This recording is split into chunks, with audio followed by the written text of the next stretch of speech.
Okay, we'll start this special meeting, wow. Special edition of the Kennedale City Council, the Director's Cut. Everybody's here. We have a citizens visitors forum, but Sarah, I think you want to speak during the public hearing on the budget, so hold off. Yeah, so I'll hold off. No one's for the citizens forum. So we're going to go to the work session and continue discussion regarding the proposed budget and the supporting tax rate. Any questions for Lakita? George? Anybody?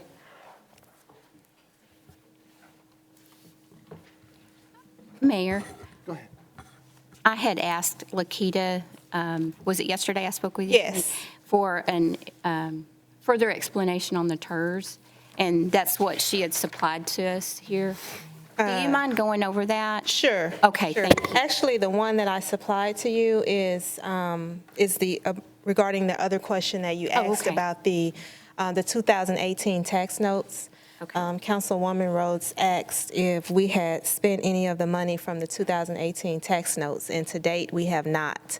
We originally did not budget to spend anything this fiscal year, but in a later budget amendment, we did go ahead and propose to spend money for the TxDOT Bridge project and the Safe Routes to School. So while the original budget was zero, we did go ahead and put $35,000 for those projects. We have not spent anything to date. And so what we're doing is just rolling those expenditures over to the proposed for next year. So that's that $735,000 that you see there. The other thing to note on this particular fund is the 2019 tax notes, which we will close on that next Wednesday, and the city will be set to receive $1,957,000 from that. So receiving that this year does improve the fund balance for both this year and next fiscal year. That's that question. On the TERS, on page 8, on the city manager's message in the budget book, you will see that we reference an amount of $25,812. And Councilwoman Rose asked what that amount represented. Well, for the TERS next fiscal year, we anticipate receiving more revenue because of the added appraised values on the tax roll. So the $25,812 is the additional portion that the city of Kennedale will pay to the TERS. The TERS will be billed, 4 different entities will be billed for the TERS. City of Kennedale being one of them. The other is the hospital district and the college district. For fiscal year 19 approved, the city of Kennedale was set to pay $78,605 to the TERS. We are proposing that next year, the city will pay $104,000 to the TERS, and that is the difference of the $25,812. So, Lakita, all of that represents the growth within the TERS boundary that's required to be paid by the city and the other jurisdictions. And the other entities. To the TERS. Yes. Which is the reason the TERS was created. Yes. So we are still getting property taxes from the TERS, but any increase is going into the TERS. Yes, correct. Right, and that's designed to be used for infrastructure projects down that way. Yes, that's how I understand it.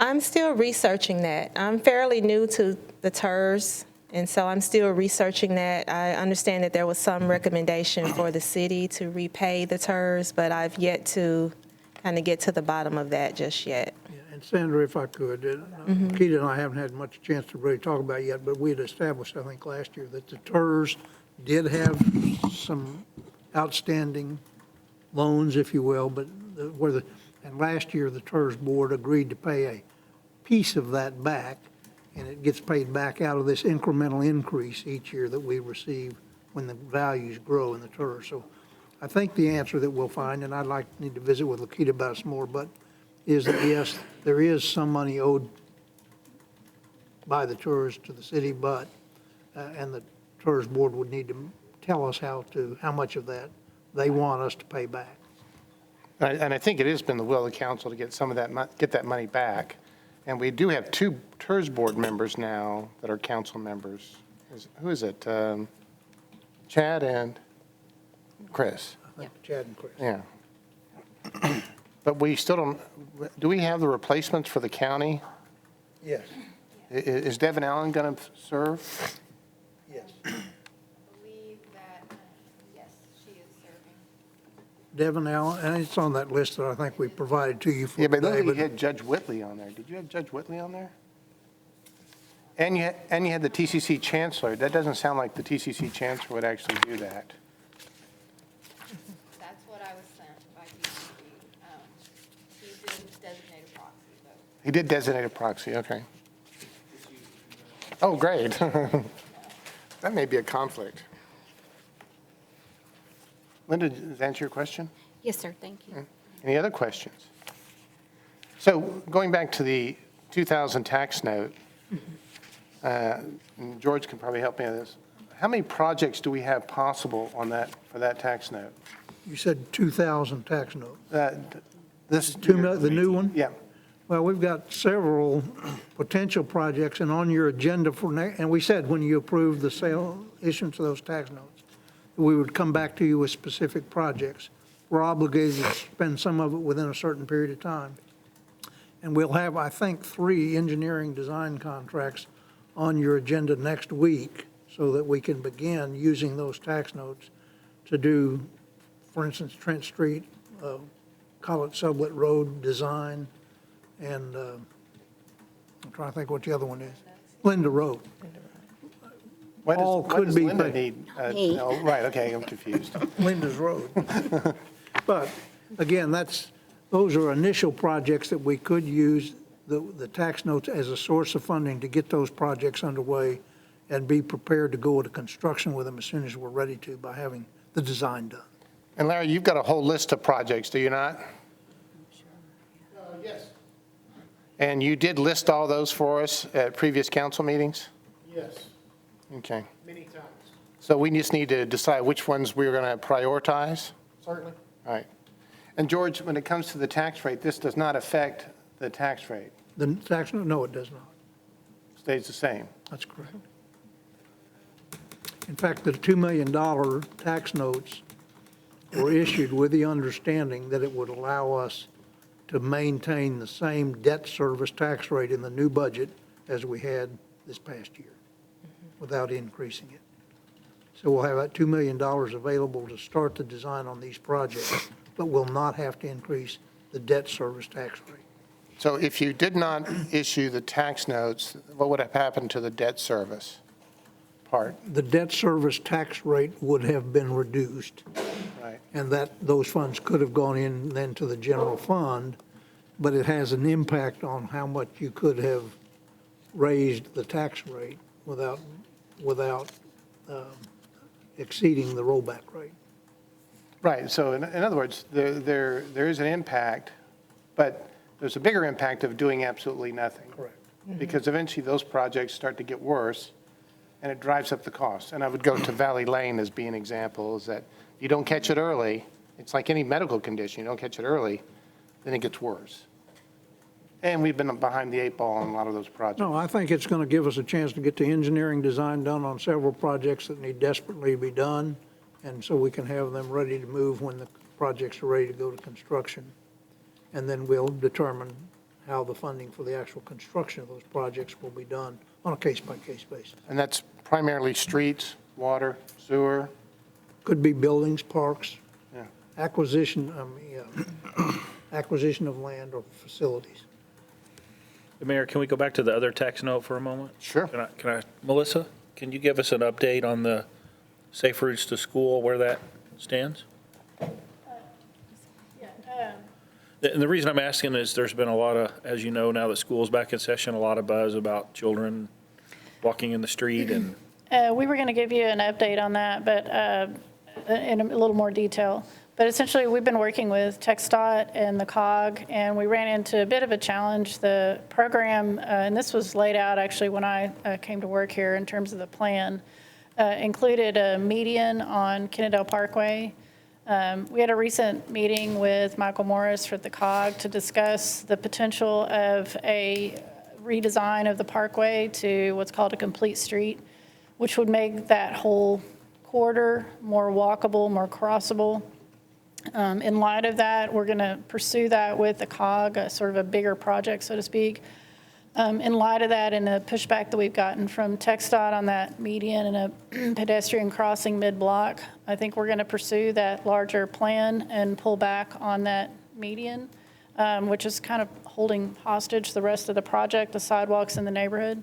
So that we've had that discussion with COG. We've got a phone call set up, next week, I think, with the COG to begin discussion about timing.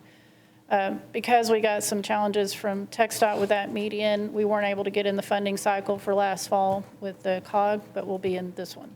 So I would anticipate construction starting sometime next year, but we're going to work out that schedule with them. So it's a long answer, but. Yes, and really pursue a more comprehensive plan for the corridor as a whole rather than just one small median. And then, so for the, don't go away, the bridge, are we waiting on TxDOT for that too? On New Hope Road? That's definitely not me. That's a Larry question. The letting date for the bridge for New Hope Road is 2020, Okay. so it's in process. So it'll be, the letting date will be 2020, construction 2021? Shortly afterwards, yes. Yeah. And we've recently completed the acquisition of all of the parcels of right-of-way for that bridge or that drainage structure. Any other questions? I would have a question, Mayor, not regarding that, but the budget in general. Is it possible that we could get a consensus for council? I'm just curious on the questions that I had at the first, was it the first public hearing we had? On the stormwater fee, it's proposed to go up $1. Yes. And I had stated that I would like to see that 50 cents opposed to $1, because we're going to be looking at a street maintenance fee too. Just keep that in mind. It's on down the road. So I didn't know if we should go gradual with that when we're increasing it, or if council's good with the whole $1 at this point in time, because actually what we're doing is we're going back. Last year, we did not approve that 50 cents, so we're going back to get that. And the other thing is,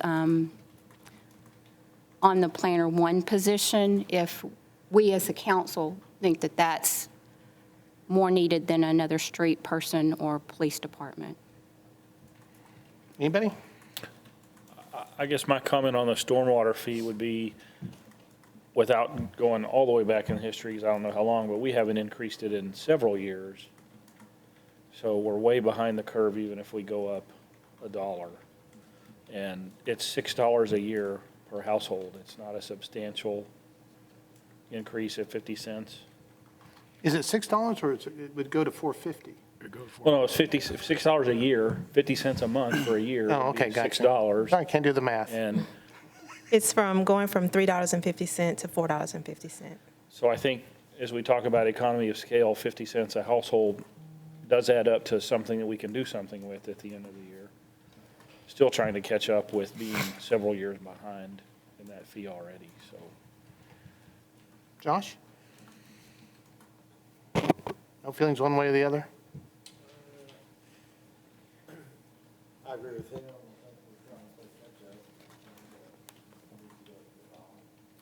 Sandra? Yeah, I agree with Linda, but that it is moving up a whole $1, but we need the money. So I agree $8. Chad? You know, I'm right there, you know, with the whole step it up kind of ideology, but at the same time, if everybody remembers this whole last year, pretty much every meeting we had somebody standing at that podium yelling at us about stormwater problems and flood issues, and all we can do is stand here and go, well, we'd love to help, but, and the but comes from we don't have any money to make anything happen for that. So either citizens have got to just suck it up and go, we're going to understand there's flood problems and not pay a fee, or we're willing to pay $1 and start seeing some progress on these issues. So, I mean, it's kind of a catch-22. You want to spend the money or you don't. And I don't mind the 50 cents, except that ever since I've been on council, they said, well, we'll raise it every year. And then they raise it every 5 years. And then we get further and further behind. I mean, unless we have a commitment to actually start saying every year we're going to go ahead and do this in incremental approaches. Did that answer your question? Yes, it did, thank you, and I appreciate all the feedback on that one. If I could hear comments on the second question. The planner, well, the numbers don't seem to add up. The police officer would be 93,000, the planner's 50,000? But the street maintenance is lower. Oh, the street maintenance person?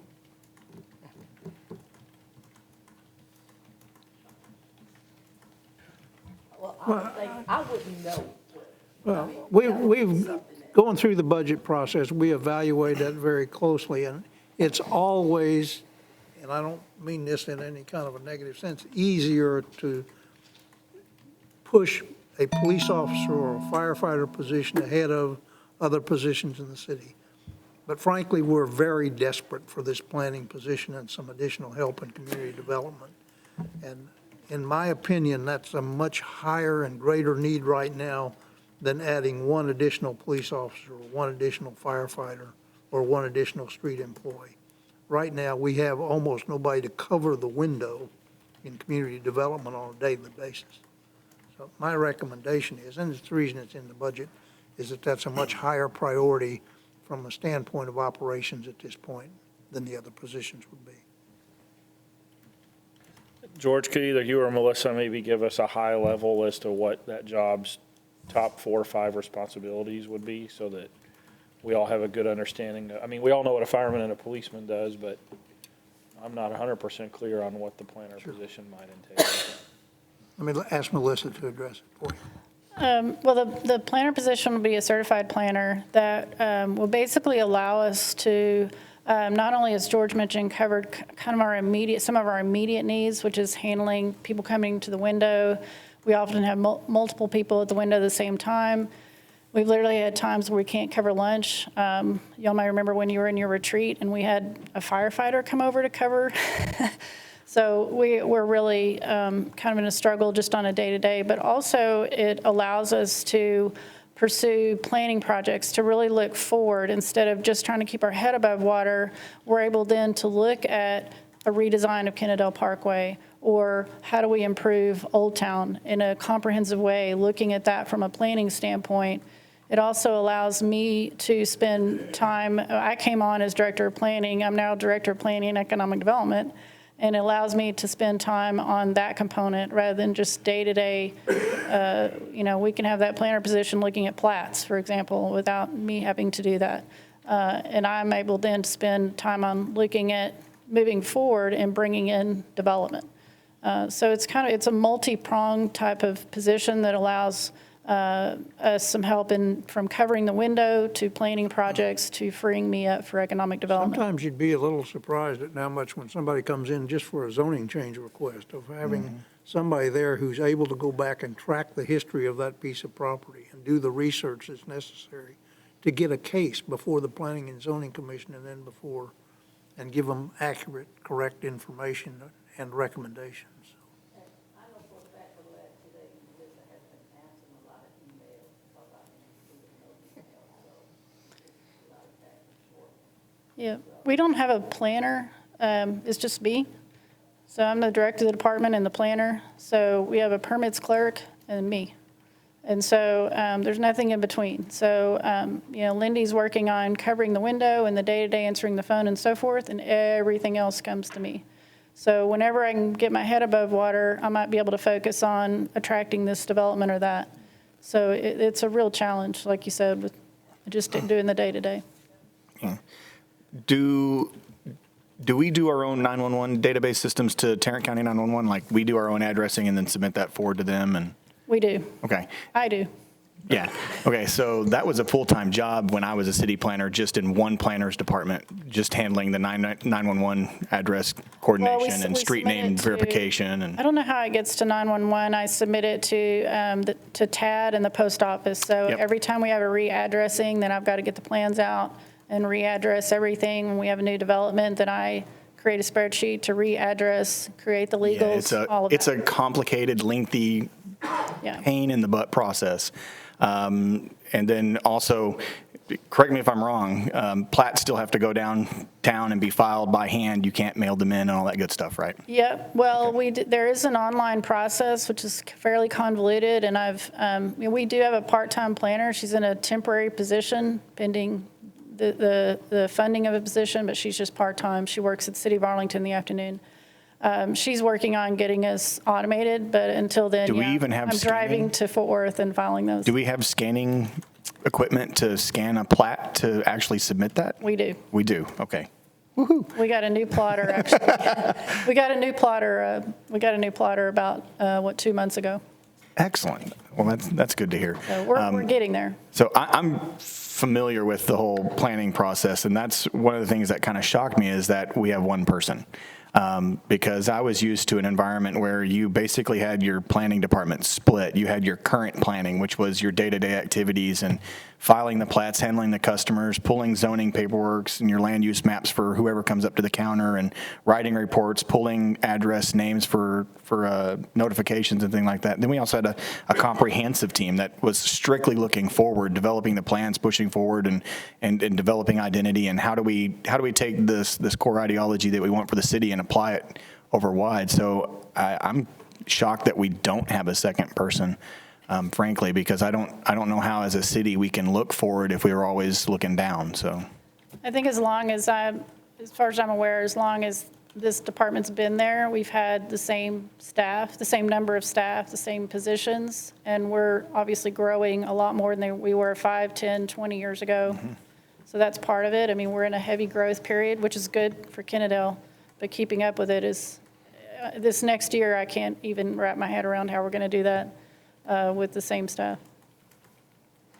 Well, I will say that when I first got in here, our planner had a night job as a door person at a local club of ill repute, and that was our planner. Oh, So Before your time? that's not Megan. I don't think that was an official planner either, but that was Okay. our planner. And so you're taking over some EDC functions too? I have been for what, a year? I've already been doing that. I work with George on that. Question?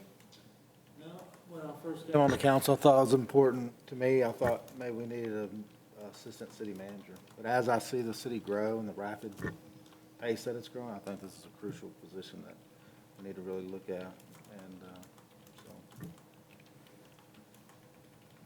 Okay. Was there one more? Oh, okay. I thought there was three. I can't remember. All right, nothing else then. I got one of these somewhere. We'll close the work session, go to the regular session. Everybody's here. Have a public hearing on the tax rate. I don't think we have a presentation this time, do we? No, not unless you have questions. We could do a presentation, but you've seen it several times, and we saw it at the first public hearing, so. And then we have, we'll open the public hearing. I don't see anybody signed up for the public hearing. No, I'm kidding. I'm just kidding. Sarah Johnson Cotton, yeah, if you come on down. You're the next contestant on the tax rate is right.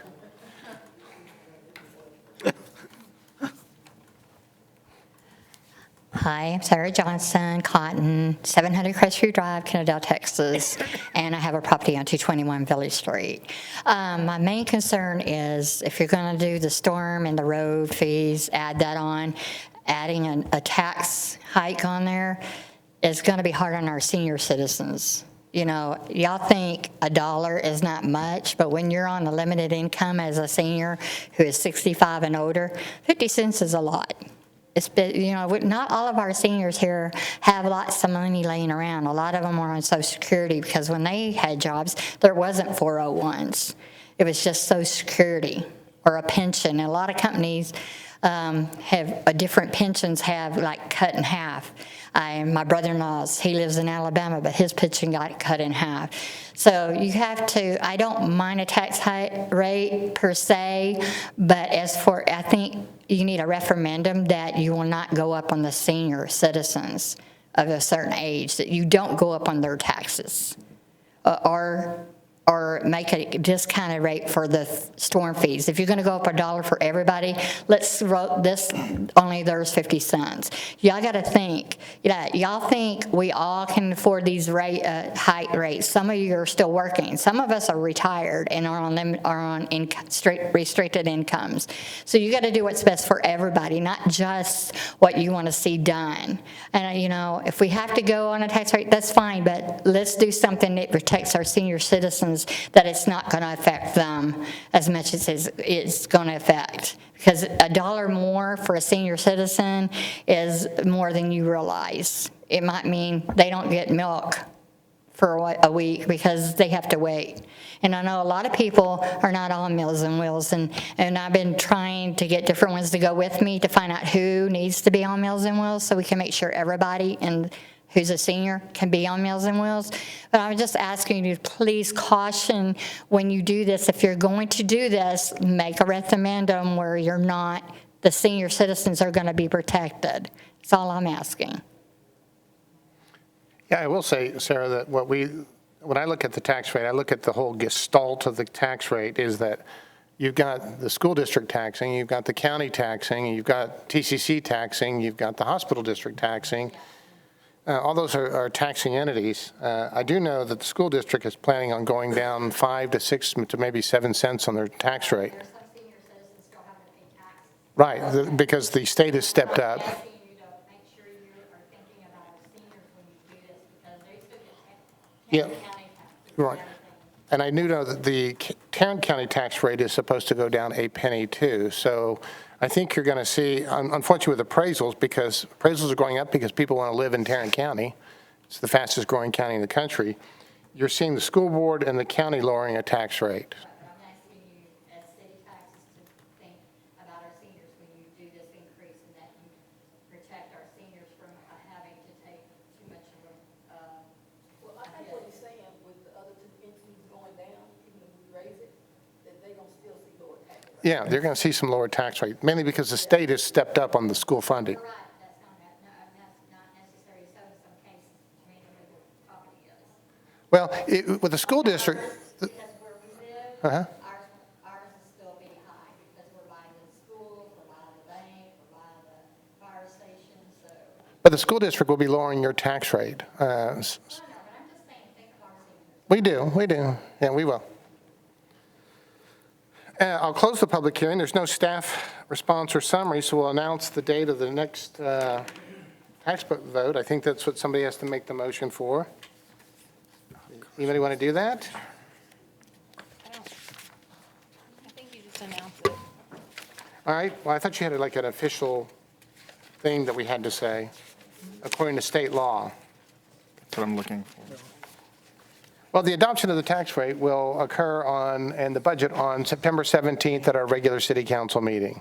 7 PM in these chambers. At 7 PM in this chambers here at Kennedale City Hall, 405 Municipal Drive, Kennedale, Texas, 76060, United States of America, planet Earth, third planet from the solar system. Milky Way. Are we the third planet? Well, yeah, the third planet. Or Pluto dropped off. Okay. I can't remember. All right, then we will, we need a motion to adjourn. All right, the motion to adjourn. Second, all those in favor?